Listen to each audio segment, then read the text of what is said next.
বুদ্ধে pass দেখতে এসেছিলাম বন্ধুরা। এই দেখুন, এই যে এই পরিস্থিতি এখন এখানে, এই যে কোথায় পাহাড় কোথায় কি কিছুই নেই। হাই, এখন এসছি ভূতের জঙ্গল ডাউহিল ফরেস্ট। নিজেদেরই ভূত হয়ে যাওয়ার মতো অবস্থা।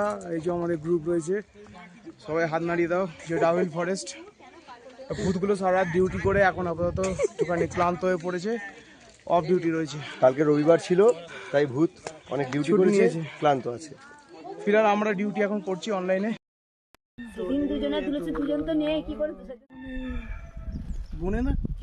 ডাউহিল এসছিলাম ভূত দেখতে, ভূত তো দেখা হলো না।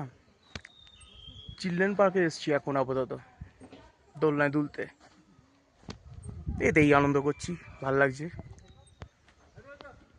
600 মিটার পাহাড়ের ওপরে খাড়াই উতরাই উঠে হেঁটে হেঁটে ঘাম ঝরিয়ে এখন চিলড্রেন পার্কে এসে দোলনায় দুলছি একা একা। কেউ না থাকলে জীবনে, একা থাকলে, সিঙ্গেল থাকলে এই অবস্থাই হয়। দেখুন চারিদিকে পরিবেশ খুব সুন্দর, কিন্তু এই সুন্দর পরিবেশের মধ্যে আমি একাই শিশু উদ্যানে শিশুর মতো প্রাকৃতিক আনন্দ উপভোগ করতে বসে আছি। দোলনা বেছে নিয়েছি। অসহায় এক যুবক পাহাড় ভ্রমণে এসছে। একটু লাইক করে দেবেন, ধন্যবাদ।